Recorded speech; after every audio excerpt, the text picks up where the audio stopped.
Good morning, members of the audience and special guests. Before we begin the proceedings and on behalf of all those present, I'd like to acknowledge the Gadigal people of the Eora Nation, upon whose ancestral lands our city campus now stands. I'd also like to pay respects to the elders past, present and emerging, acknowledging them as the traditional custodians of knowledge for this land. This session will now be recorded. We will record audio, screen share and our presenters. We will not be recording any audio or video input from you. Welcome to all UTS students, staff, and all friends of ACRI and UTS. My name is Michael, and I'm Project and Research Officer at the Australia-China Relations Institute, ACRI, at the University of Technology, Sydney. UTS ACRI is an independent, non-partisan research institute established in 2014 by the University of Technology, Sydney. Chinese study centres exist in other Australian universities. UTS ACRI, however, is Australia's first and only research institute devoted to studying the relationship of these countries. UTS ACRI seeks to inform Australia's engagement with China through research, analysis, and dialogue grounded in scholarly rigour. If you wanted to explore more about the Australia-China relationship, more details are available on our website at australiachinarelations.org. Today, we are here to discuss Australian universities' engagement with China, particularly with regard to Chinese international students, and potential challenges to academic freedom. UTS ACRI Director, Professor James Laurenceson, will moderate an in-conversation style discussion with Jonathan Benney, Tim Dodd, and Margaret Simons. Audience questions are welcome at the end. Now, a little bit about the speakers. Professor James Laurenson's academic research has been published in leading scholarly journals, including China Economic Review and China Economic Journal. He also provides a regular commentary on contemporary developments in China's economy and the Australia-China economic relationship in such publications as the Australian Financial Review, the Sydney Morning Herald, and South China Morning Post, amongst many others. Jonathan Benney is a lecturer in Chinese studies at Monash University. He studies and teaches contemporary China and its political terminology, communication, design, and new media, and is also interested in how Chinese studies is taught and learned at Australian universities. His publications include the monograph Defending Rights in Contemporary China, published in 2013, and articles on rights activism, local conflict resolution, online discourse, and use of social media. Tim Dodd is Higher Education Editor at The Australian. He has over 25 years' experience as a journalist covering a wide variety of areas in public policy, economics, politics, and foreign policy, including reporting from the Canberra Press Gallery and 4 years based in Jakarta as Southeast Asia correspondent for the Australian Financial Review. He was named 2014 Higher Education Journalist of the Year by the National Press Club. Margaret Simons is the Director of the Centre for Advanced Journalism at Melbourne University and an award-winning freelance journalist. She is the author of 13 books, including a biography of Malcolm Fraser that was a 2011 Book of the Year at the New South Wales Premier's Literary Awards. She won the 2015 Walkley Award for Social Equity Journalism and has been honoured with several Quill Awards for journalistic excellence. Ms. Simons is also a journalism academic. Until the end of 2019, she was an associate professor in the School of Media, Film and Journalism at Monash University. From 2012 to 2017, she was director of the Centre for Advancing Journalism and the coordinator of the innovative Master of Journalism degree at the University of Melbourne. Before joining the University of Melbourne, Ms. Simons was convener of journalism at Swinburne University of Technology. I'd now like to welcome Professor James Laurenceson to introduce the discussion. Thank you very much, Michael. All right, it's great to be with you all. Thank you for joining us today. An economist like myself, when I start talking about Australian universities in China, it's probably not surprising that what often comes out of my mouth is the positives, the opportunities. You're probably likely to hear me talking about the funding benefits that Australian universities derive from hosting Chinese students and how we can use that funding to boost our research output and stay at the knowledge frontier. Our diplomats, I imagine, I don't just imagine, I've heard them regularly talking about what a massive soft power asset they consider the fact that Australian universities educates the next generation of Chinese corporate and government, as well as civil society leaders. But that's not the whole story. There are plenty of challenges as well. What we're here today to talk about is one of the most talked about conversations around China engagement that Australian universities are involved in.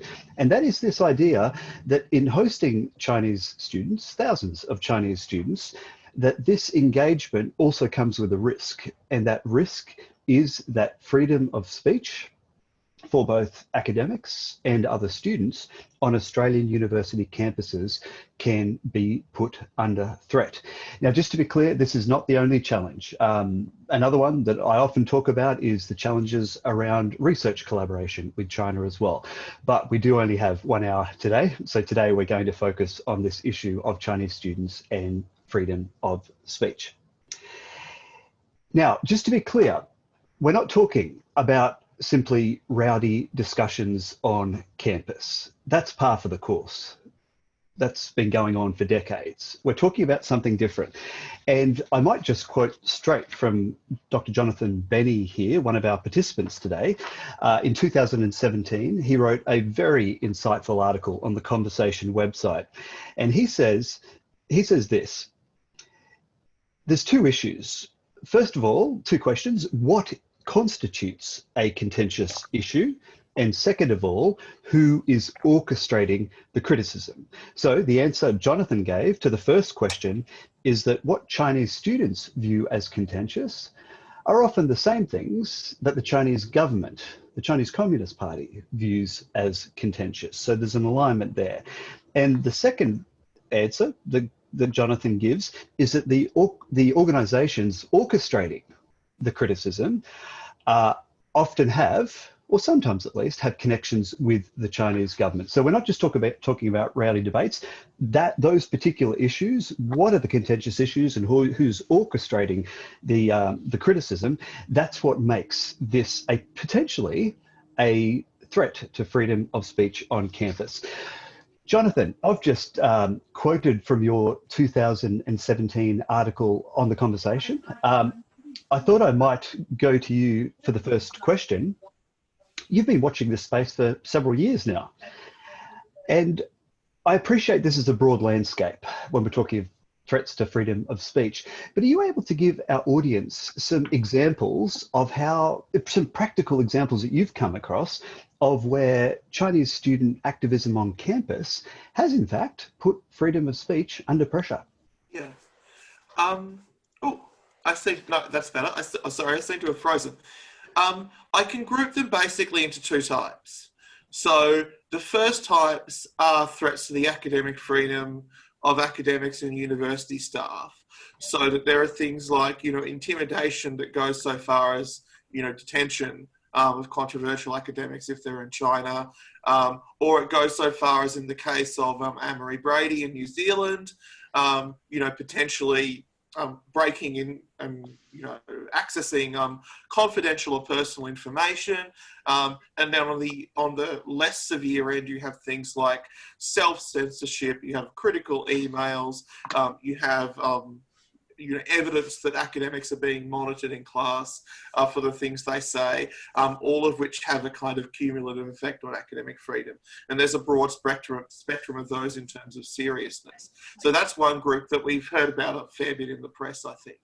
And then the second group of incidents that affect academic freedom are where students themselves, Chinese international students, are concerned about what they say in class or what they write in essays or how they behave on campus or the places they go and the people they associate with. And they feel that if they do the wrong thing, it will, affect their future potential, in terms of visas, in terms of staying in Australia, and in terms of the relationships they have, with people around them in China.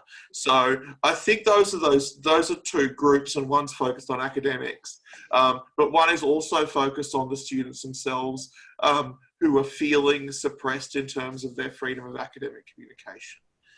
So both of those things, one side are more likely to encounter in research, and then the second side is more likely to affect teaching. All right, thanks. And just a quick observation there. So I guess we should be clear that when we're talking about threats to student freedom of speech, Chinese students are often identified as the source of some of the threats, but they're also a victim of some of the threats as well, as I understood your answer. Is that correct? Absolutely. I have to agree with that. So that there's a spectrum of political opinion amongst Chinese students, I think, without any doubt. And like you'd find with students of any country, some are more supportive of the party and the government than others. So yes, students, I think, are feeling unwilling to speak out in class. So just to be a little bit more concrete, it started a few years ago where students said to me or the people that I teach with, who can read my essay when it's being submitted? Is there anywhere else it can go because they submitted online? Is there anybody else who can see it? And we had to reply by saying, well, your work is confidential and we won't show it to anybody else. And you can write whatever you want, whatever type of opinion you would like to communicate in your essay, provided it meets academic standards. But questions like that have seemed to recur a little bit more often. And that's not to trivialise the other side of academic freedom, which is extremely important, and where there are many serious problems, but it's important also to emphasise the way in which Chinese students are affected. Right. So just one more quick follow-up question, Jonathan. This topic is something that's not new to you. You've been watching and writing about it for several years now. I've been familiar with watching Chinese diplomats particularly over the last 12 months, but probably over the last 24, 36 months, engaging in wolf warrior diplomacy, extremely nationalistic, aggressive language with their international counterparts. I wondered, when it comes to Chinese student nationalism and activism on campuses, have you seen any trends? I mean, I do recall a flurry of stories in 2017. Recently, there's been several more incidents. Can you give us an idea of whether we're seeing a pattern here in terms of the trend? Well, there's no question that diplomatic rhetoric is getting more aggressive. And sometimes that's reflected in the behaviour of students on campus. And also it's reflected in the way in which, academics get harassed. But I would still say, on the other hand, if I'm looking at it from the perspective of somebody who teaches contemporary China in classes, that we haven't found that nationalist outbursts and things like that are on the rise. So my question is not whether there's a kind of push towards wolf warrior diplomacy, as you've called it, at a kind of government level. My question from observation is whether that has influenced the current batch of students or whether it's going to influence future students. And I don't, purely speaking personally, have very much evidence to say that in the few years since this strategy's been implemented, that there are kind of more wolf warriors in class, to coin a phrase. Thanks, Jonathan. Tim, I might move to you now. Yes. You monitor these events and you write about them on a daily basis. I wanted to focus on one particular event that you wrote on this last month at the University of New South Wales. Just to be fair to the University of New South Wales, the reality is that I could imagine this sort of thing could have happened on a number of Australian university campuses. But you had the situation where an academic wrote an article with some critical comments around the introduction of the new national security law in Hong Kong.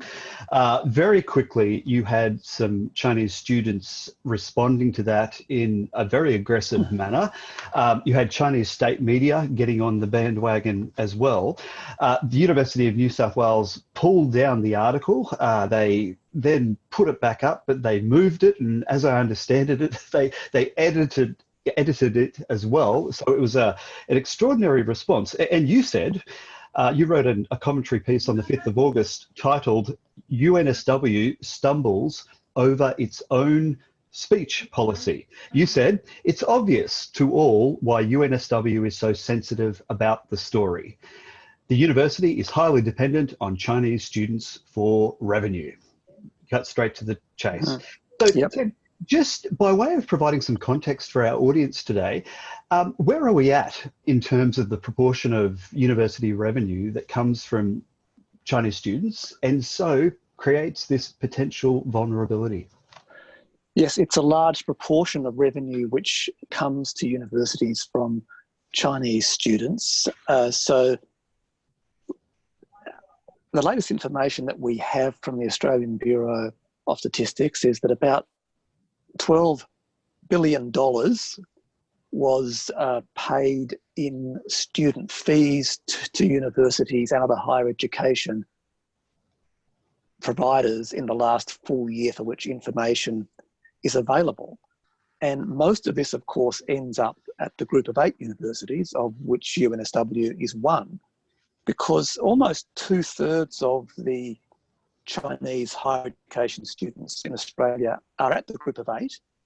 And because the group of 8 charges higher fees than other universities, that means that well over 2/3 of the revenue from Chinese students ends up with the group of 8. So they're the ones that are at most risk at the moment if our relations with China go downhill and student numbers fall.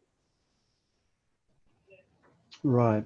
Thanks, Tim. So if we're going to be focusing on particular institutions, it sounds like where freedom of speech might be threatened, it seems to make sense that we focus on that group of 8. Can I follow up again with another? Yes. Just the following day or a couple of days later, you had another commentary piece and you documented the outcome of this event at the University of New South Wales.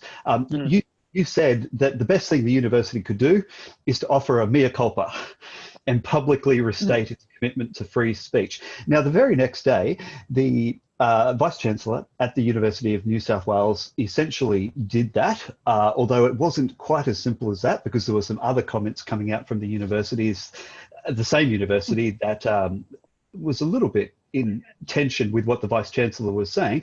But Tim, what's your judgment on where we're going to head with this? In the end, we had this bad experience at the University of New South Wales. In the end, the Vice-Chancellor's come out and said, look, we got it wrong. This won't happen again. We're fundamentally committed to freedom of speech. Were you convinced by that? Or in reality, are we more likely to see not the same thing happening because universities are going to self-censor? What's your judgment on this?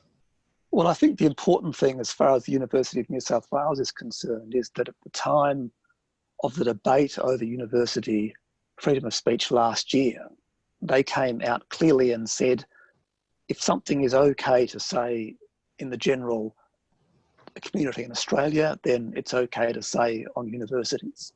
And in that sense, they had gone further than other universities had, because it means that if somebody wants to, say, hire the Clancy Auditorium at UNSW for an anti-vaxxer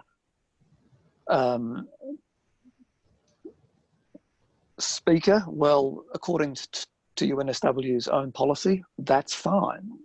Now, other universities wouldn't want to go there because they would say, well, we don't support views which are not supported by science. The UNSW, as you can see, has got a very liberal freedom of speech policy, and that actually made the issue worse when they had withdrawn the tweet and taken down the story. So I think that Ian Jacobs, the Vice-Chancellor, I think he had no alternative but to do a mea culpa on this one, and I think that's to his credit. But in the future, it's important for all universities to be extremely clear that their staff are able to speak, certainly in their areas of expertise, and speak freely, no matter what the Chinese government or its apologists might think. They have to be extremely clear that we have principles of freedom of speech and will stick by them.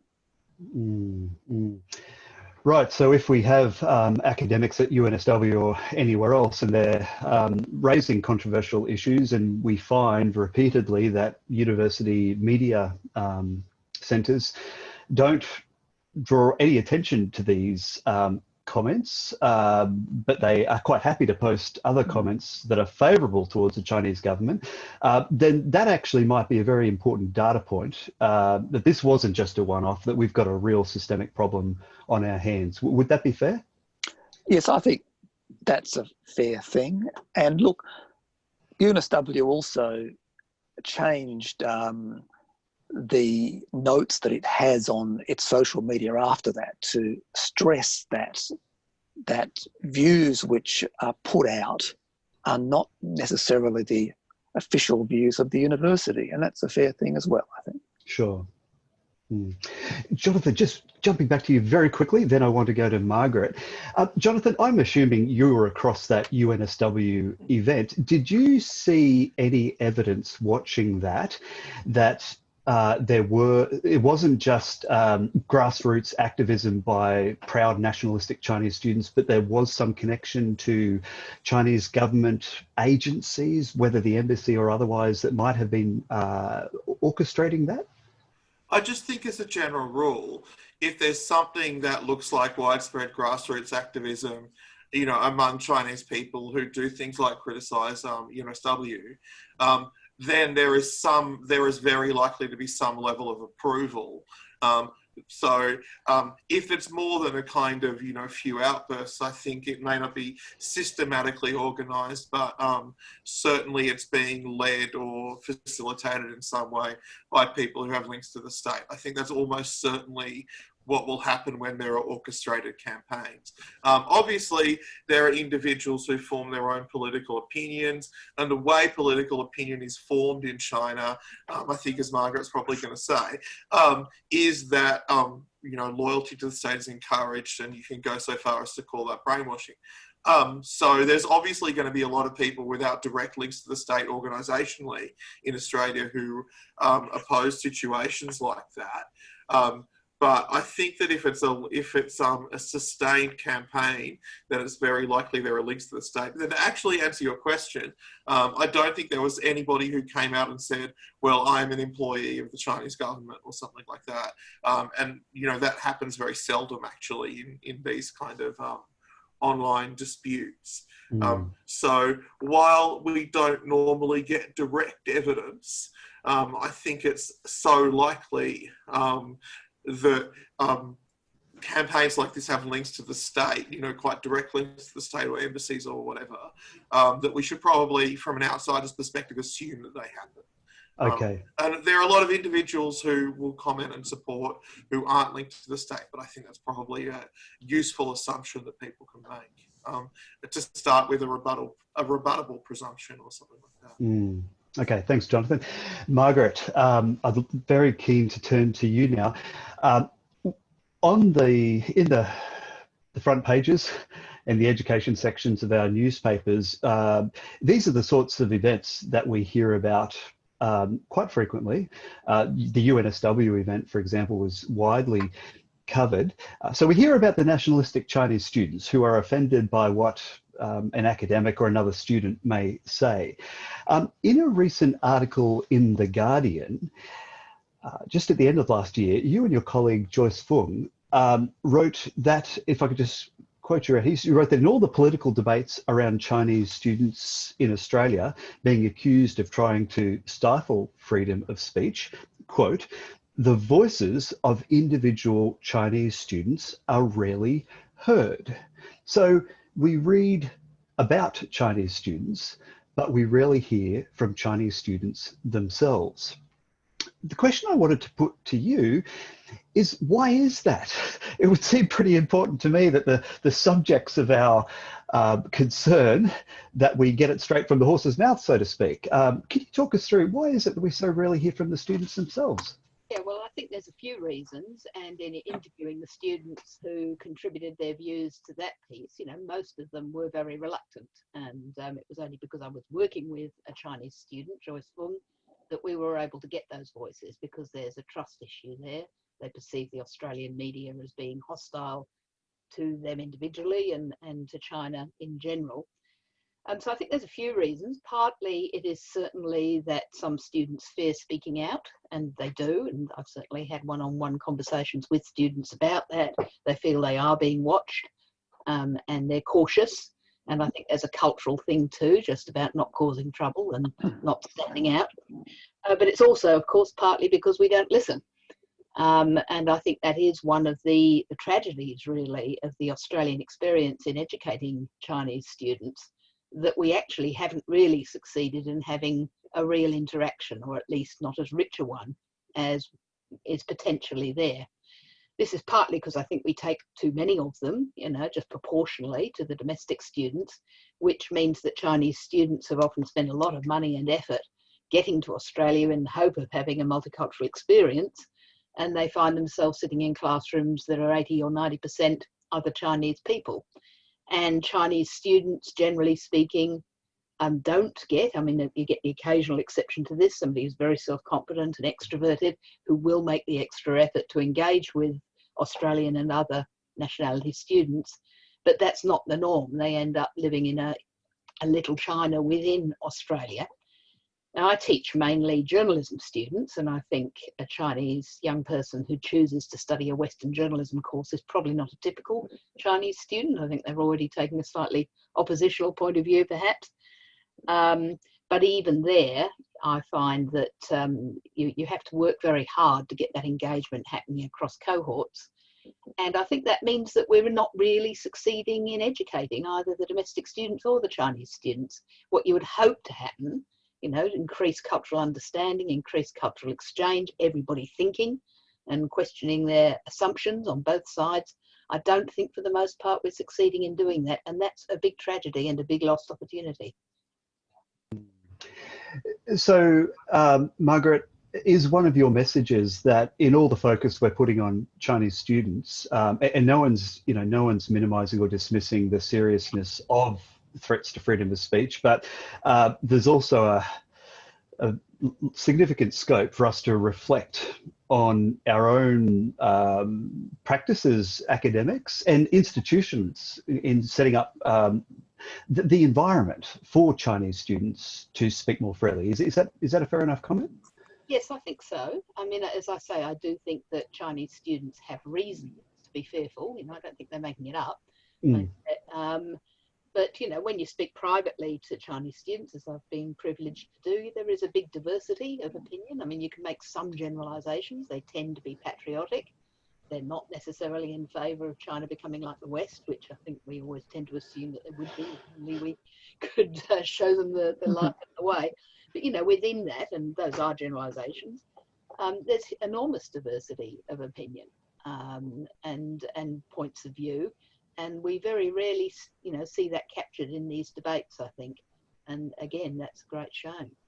Well, let's do that right now then, Margaret, and I'll draw our audience to another piece you wrote in the journal Australian Foreign Affairs recently, which I had the pleasure of responding to, and I just thought it was a fabulous piece. If we did give voice to more Chinese students, what would we hear? I mean, I recall a particularly blunt assessment of Chinese students in a book published not so long ago that described Chinese students as patriotic students on Australian university campuses as having been, quote, brainwashed from birth, close quote. But you wrote in the Guardian and in your Australian Foreign Affairs piece that in your interviews with Chinese students, and I'll quote you, a complex human picture emerges, close quote. So can you tell us more about what you found? Well, you know, we really shouldn't be surprised by that, should we? And, you know, in these conversations, we always seem to be emphasising difference, and that's very important. I'm not suggesting we shouldn't. But in lots of ways, you know, an average cohort of Chinese students will be very much like any other cohort of students, you know, variously motivated, variously thoughtful, variously hardworking, you know, and in many ways, they're like, you know, any other bunch of students. There are, of course, differences, but I think if you imagine Australian students going to study abroad in large numbers, you'd probably find they had extra patriotism while they're away. I think that's something we all tend to do when we travel, isn't it? We become aware of our position as representing our country. But no, I have, as I say, had the privileges of forming friendships with a number of Chinese students, and they are very different. There are some who completely toe the party line who basically think Australia should become like China, and that it's only a matter of time before China is dominant and dominating Australia. And there are others who are following the Australian news on, say, the Hong Kong protests with great interest and have very interesting and critical things to say about it, and everything in between. And we miss that diversity, I think, and we don't support it in our teaching adequately. Thanks, Margaret. Look, let me just jump to a question from our audience here. I'll just throw it to the panel, and I'd encourage our audience to feel free to shoot through your questions. We'll get through as many of them as we can. So it begins with a comment that there's many Chinese students who would actually like to mingle more with Australian students and local people. There's a strong will to do it. But they don't know how. They may be worried about their language skills. They may feel a bit self-conscious that local people may ignore them if they don't express themselves fluently. How do we, I guess I'm starting to ask, how do we improve this situation where Chinese students feel free to confidently speak a range of issues and be confident that their voices will be taken seriously? Look, I guess that's probably more a question for Margaret or for Jonathan, but Tim, you chime in as well if you've got any reflections on that question. I think a lot of these issues, both the fact that I think we are taking too many Chinese students for all sorts of reasons, I think a lot of it could be solved by being stricter with English language standards. In theory, Chinese students have to have an IELTS score usually of about 6.5, it's out of a scale of 10, I think, in order to study humanities-based degrees. Now, in fact, I think anybody who's been in the classroom knows that many of them are not really at that standard. That means they're less able to take advantage of their education. It's harder for them to break down those barriers to interact with Australian students. And it also means that we're getting a great many Chinese students, and I think the numbers are such that we're not doing a particularly good job by them. We should be taking people who have sufficient English language to genuinely benefit from a Western education in English. I think there's a whole load of problems with the language standards. I think they get muddied by institutions which are keen to take as many students as they can, and I think also they there's corruption in the IELTS system sometimes as well, I think. I'm sorry, I'm just going. That's all right, Margaret. Sorry about my phone going there. Siri's just suddenly gone off for some reason. Siri does that to me sometimes too. I'll just switch it off, sorry. There we are. Beg your pardon. Actually, Tim, can I, on this issue of IELTS testing or English language skills, I thought you might have some observations on this. We know that universities have become financially exposed to Chinese students, but is it your observations from watching this space that they're actually quite happy to, turn a blind eye to some of those standards to get that financial engagement? Yes. Yes. And now there are the standardised English tests which are operated by IELTS and other groups, and also there are the internal university English courses by which other students from China and other countries enter universities. And yes, there is a problem here. I think there's a particular problem in the pathway courses. Now, it's extremely hard to get reliable information on this. It's anecdotal, but what Margaret is saying, I think that is confirmed by many other people who work in universities. And more broadly, I mean, we as a country, our universities and our economy in general has benefited so much from Chinese and other international students, and we really have not given much back. I mean, I think at the very least we should be saying to students, well, if you come to Australia and study here, we will help you out. I mean, we will let you graduate with a high standard of English that will get you a job anywhere in the world. And we don't do that. Once students Right. arrive at universities, as far as their language is concerned, they're largely on their own. There's no ongoing work that they can do to improve their language mix with local people. And a point Margaret made earlier is worth enlarging on as well, which is the fact that we are looking for more mixing of students. And indeed, if we are to get the soft power benefits out of having so many international students in Australia, we ought to be making these enduring links. And for all these reasons, we're not doing that. And now the future of the international student industry, which it has become, is very uncertain. And it may be that it's now too late, that we had our chance to use it to build enduring links with China and other countries, but we've really failed to maximise that potential. Mm. Thanks, Tim. Jonathan, I've got a second question, and I think it'd be best addressed by you. Sure. It's a challenging one, but I'm sure you're up for it. The question is there a way we can meaningfully distinguish between grassroots nationalism and activism from Chinese international students and ones which are organised by the Chinese government? So is there any way we can get some clarity here, or is this just destined to be messy? It is destined to be messy because we can't really tell all the time exactly what means of orchestration there is. And even if we got proof that there was orchestration in one area, doesn't prove there's orchestration everywhere. What we can do is to, I think, develop better individual relationships or, relationships with Chinese students I think the question of whether it's orchestrated or grassroots is not necessarily a very meaningful question all the time, because the answer is so difficult to find.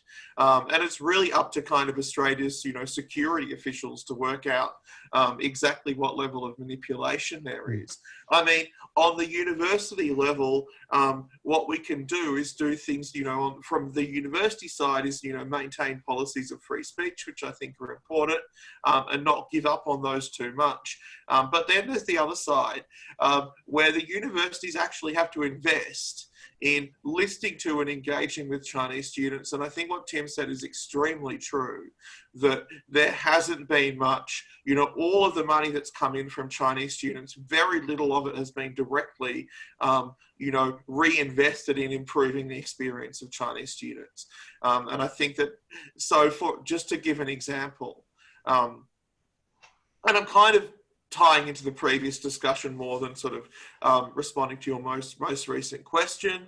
To give you a very simple example, if Chinese-speaking students have mental health issues, we normally direct them to the counselling service. They ask, is there a Chinese-speaking counsellor? And the fact is, at Monash, a Geo8 university with huge amounts of revenue coming in from Chinese students,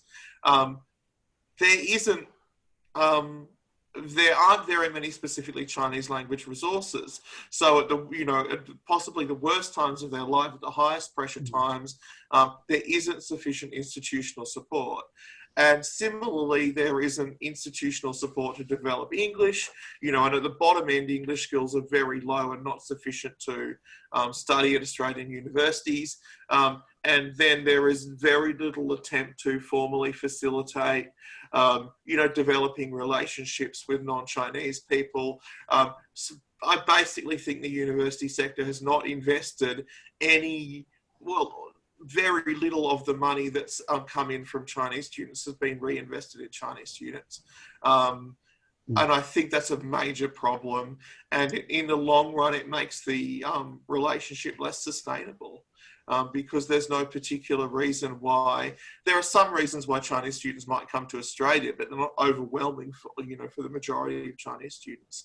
If they choose America or Europe or Asia, or for their university experience, I mean, it will partly be because the environment that the university have created in Australia wasn't supportive enough. Thanks, Jonathan. Yeah. I've got a comment here from a Chinese PhD student studying in Australian University, and I thought it's worth reading out the comment, and I'd like Tim and Margaret, with your journalist hats on, to respond to this one. The comment is that in Australian media, naturally, the Australian media naturally gravitates to the extremes. So the enthusiastic patriots who, called the University of New South Wales and demanded that they pull down that recent article, or on the other hand, anti-China dissidents. They get some attention too, but in reality, perhaps most are actually moderate Chinese students, not unlike, as you said, Margaret, the average Australian student on campus. So Tim and Margaret, is this a bit of a problem we have in the fact that the media, this isn't blaming the media. I mean, naturally you go where a story is, but the fact that only these extreme angles get presented. Well, I think that's a legitimate criticism of the media across a number of topics, not only this one. It is also partly, of course, who is prepared to speak. So your average student who might have some quite complex views but doesn't fit neatly into either of those extremes is probably less likely to be willing to speak to a journalist. Why would they? There's lots of potential downside and not much upside, whereas those who are filled with passionate intensity are more likely to be prepared to speak. And of course, those views are also news. It's hardly news to say, a student have complex views. That doesn't make a headline. But having said that, I do think the difficulties of listening and hearing and being willing to listen and hear, a complex story around Chinese students, that's a legitimate criticism of the media, and the whole reason why I wrote that piece with Joyce Fung, to try and get past that. Tim, any thoughts from you? Yes, I agree with Margaret on that. Look, there's a few factors here. One is that Chinese students are not particularly willing to speak with the media in Australia. You have to build up a relationship of trust, and it takes a while. And look, it depends which media outlets you are talking about as well. I mean, there are some media outlets which are looking for a story which will make a headline, and those stories always are those ones which are at the extreme. That's a feature of the free media which really exists in every Western country, and which probably is not very familiar to Chinese students who have grown up in China. But on the other hand, I think that it would be great if Chinese students would speak out more, but I certainly understand the reasons why they might not, because everything which they would say here would be also seen and heard in their homeland. Thanks, Tim. Jonathan, I think I've got another question here that I think is probably best directed to you.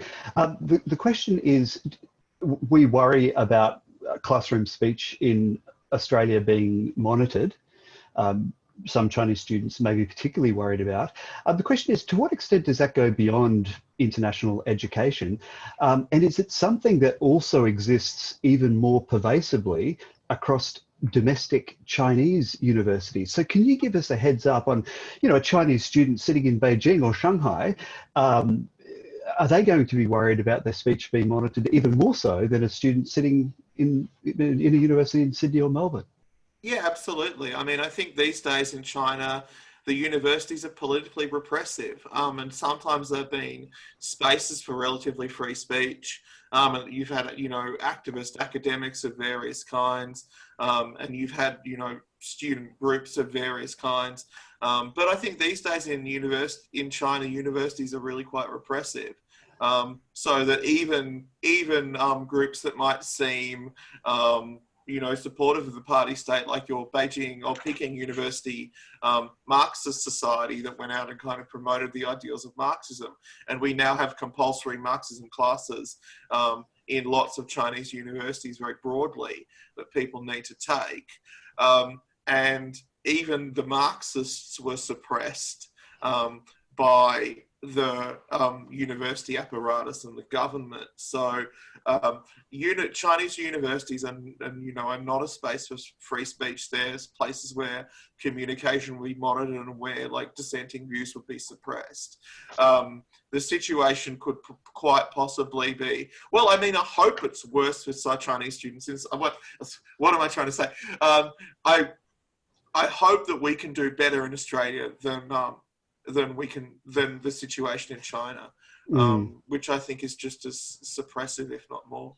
I think it's changed quite rapidly as well. I've been to China about 5 or 6 times and toured a number of universities. There are differences between the universities, I think, and between disciplines in China, just as there would be here. But, in 2010, one of the big and pleasant surprises for me was that within the university, both among academics and in class, speech was really very free. There was no sense that people were frightened or reluctant to speak out. And that changed over the sort of 5 or 6 years in which I was visiting China almost every year. Yeah. It's certainly changed now. Academics, particularly in journalism, perhaps are more fearful and they self-censor, and students also are more fearful, and knowing that things are more repressive, academics are less likely to encourage and promote debate on sensitive matters in class. And that has changed. I would date that change as beginning from about 2013. Which is the rise of Xi Jinping. I mean, I think we're all in agreement that China today under Xi Jinping is different to China 10 years ago under Hu Jintao. Look, I've got some more questions, but I am conscious that we're getting a bit tight on time. So I might move into some final questions for our panelists, and I'll try and weave in a few of the other audience questions as well. Tim, can I start with you? I want to, as we wrap this event up, look forward. Now, as I see it, the way the Australian government seems to be trying to improve the situation, that is protect freedom of speech on campus, is to undertake reviews. We know just actually not so long ago, there was an independent review on the state of freedom of speech on campus. And I think the government's looking to now to see if that's been fully implemented across the sector. Question for you is that going to do it, having reviews and ensuring that a given moral code, I think they've called it, that universities have signed up for is actually being implemented? Or do we just need to be a bit honest here and realise that there's a more fundamental problem, and that is the funding mix upon which universities in Australia rely? So even if you've got it written down, if the funding stays as it is, are we really going to see change? Can I get your thoughts on that going forward? Okay, well, starting with the funding, universities have got a major problem. It's a crisis because they are losing billions of revenue from international students, and nothing more is coming from the government. So these are two opposing forces which are going to clash, and the outcome will not at all be pretty. As for the freedom of speech issue, look, all of this started really not around international students, but around the culture wars. And that, I think, is the framework which the government primarily sees it in. The code is now being reviewed by,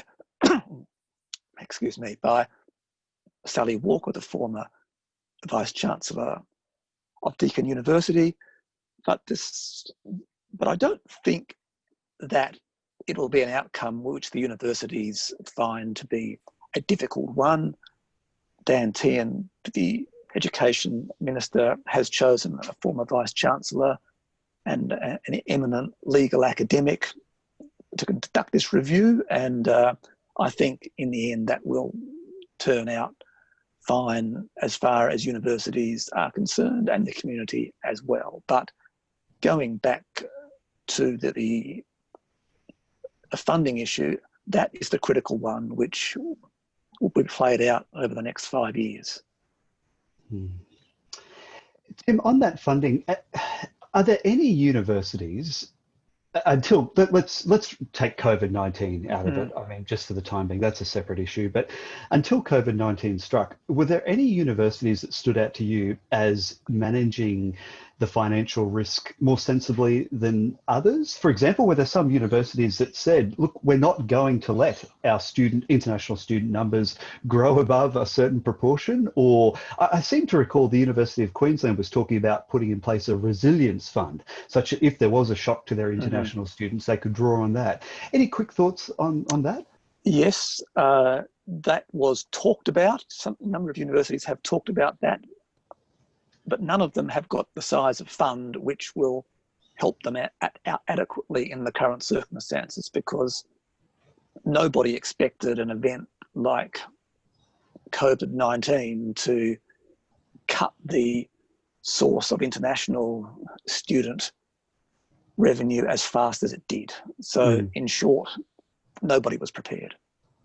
Okay. Thanks, Tim. Jonathan, if I can hit you with a couple of quick questions by way of wrapping up. I guess, so Tim's talked about challenges at the systemic level around funding. Can I just drill down to the institutional level with you? I have heard calls for example, Chinese government affiliated students association, so the Chinese Students and Scholars Association, that they should be banned because they have links, clear links to the Chinese embassies and so on, and that threatens freedom of speech on campus. At the institutional level, what would be your list of priorities to improve this situation? Is banning CSSAs a good first step? I don't think banning them is a very good step. I don't really think that we can sort of stand here and talk about free speech and then ban certain organisations. So, I mean, I think that's one side of it, and then the other side is that the backlash to that and the criticism from the Chinese government would, you know, there would be a backlash, and it would be something rather pointless to have to deal with. So what I think that universities can do is encourage critical speech about China more, and set up, you know, quite liberal free speech policies like UNSW had done on paper, and then defend those free speech policies so that have the CSSA speak, and, you know, in some ways they can be as nationalist as they want to be, but have Taiwanese and Hong Kong people put forward their opinion as well. And the reality is that that can be difficult because sometimes individuals involved can be victimized in different ways. But I think that's the best approach in terms of regulating free speech that universities have. And then what you need to do when you do that is to, you know, make sure that you can develop the Chinese students, and as, like all students, capacity to participate in discourse like that by making sure they have the language and the cultural knowledge that actually facilitates that. So that sounds quite idealistic, but I don't think that the punitive approach to Chinese student organisations is a good idea, because even something like the CSSA, you know, where clearly a very important part of its aim is to kind of disseminate the Chinese government's political line, but it does do other things. And, you know, the things like the events it runs, you know, are useful and beneficial. So I don't see any reason that banning anything or suppressing anything is going to be a good first step. It would take a lot more before I would suggest kind of, you know, from an institutional perspective, suppressing any organisation. We want to facilitate speech rather than suppress it. Right. And Jonathan, at the institutional level, I asked him before if any particular institutions stood out to him as managing these financial risks better than others. Have you come across any developments at an institutional level that you've been genuinely impressed by and have made a real difference to facilitating freedom of speech by Chinese students or other students as well? Not really. I think universities have fallen into a kind of you know, long-term trap, which has been exacerbated by COVID in the short term, which I think is a pretty obvious response. The universities that I think do well at dealing with Chinese students are where the individuals are experienced at dealing with Chinese students. So that, for example, you know, where you see little sparks here and there, you know, where a lecturer talks about Taiwan or Hong Kong in the wrong way, you have a bit of a nationalist pushback. Things like that are exacerbated when the people in the classroom don't really know how to deal with China or have very little experience in dealing with Chinese students. And that's linked to things like casualisation. You know, like, so I've been teaching the types of things as a permanent staff member at Monash and before that at Macquarie for, you know, 6-7 years now. And so I kind of have a knowledge of all of the different strategies that I have. But if all the teaching is done by relatively inexperienced people who are casualised, then it becomes very difficult to negotiate those situations and kind of, you know, find our way through potential conflicts. Whereas people with experience can normally do that, particularly if there's professional development behind that. So one thing that I think is that the teachers who are working the longer term with Chinese students tend to benefit from the relationship and develop closer relationship. It goes back to what Margaret was saying about how useful it can be to, you know students personally. That doesn't happen in a highly casualised university situation where students don't have a sufficient individual contact with the staff that see them. Yeah, and Margaret, like this is that's the perfect segue to you for some closing comments from you. Is that your experience that, you know, a person, an academic in a stable career path with some experience, with some cultural understanding, a lot of these challenges, that they'll simply handle them much better than it is often the case because of other factors such as casualisation? Definitely, and you know, I benefited myself because my university, it was the University of Melbourne at the time, you know, took me to China, where I, you know, learned a lot. Basically, I got my education, and I certainly think that's made me a better teacher of Chinese students, understanding a little bit more of where they come from and the home country and the cultural issues there. But I think generally it is a generalisation, because you will find, you know, particular disciplines, particular schools, particular lecturers doing a good job. But as a generalisation, I don't think we've done well with Chinese students. I think we've missed the opportunity, both for our domestic students and for the Chinese students, of really, you know, making the most of the opportunity. We've taken, you know, too many proportionally, I think, and that has robbed the Chinese students of a quality experience. And our treatment of these freedom of speech issues, well, you know, I think it always looks worse when it blows up in the media. I don't think that's a reflection of every day on campus. But, you know, generally speaking, we haven't really dealt with that very well either. I think, you know, I think there are real questions about how well our universities are managed. And this is one high profile example of that. Okay, thanks, Margaret. Look, folks, we are going to wrap it up there. I just see a comment. It's a question, but it's a comment from another Australian academic that I think we all know, Hai-Ching Yu, and she makes the observation that it's not just around English language skills that we need to be thinking about. It's also around cultural literacy as well, and that's a two-way process. Chinese students being informed of expectations and norms around culture in Australian classrooms. And Margaret, you were just talking then about how you benefited from having cultural literacy of China and the environments that Chinese students were coming from as well. So look, I think we'll wrap it up there. Michael, I'm going to throw back to you to finish us off and to thank our panelists today. Thanks again to our speakers, James Laurenceson, Jonathan Benney, Dodd, and Margaret Simons. And thank you to all of our attendees. See you next time.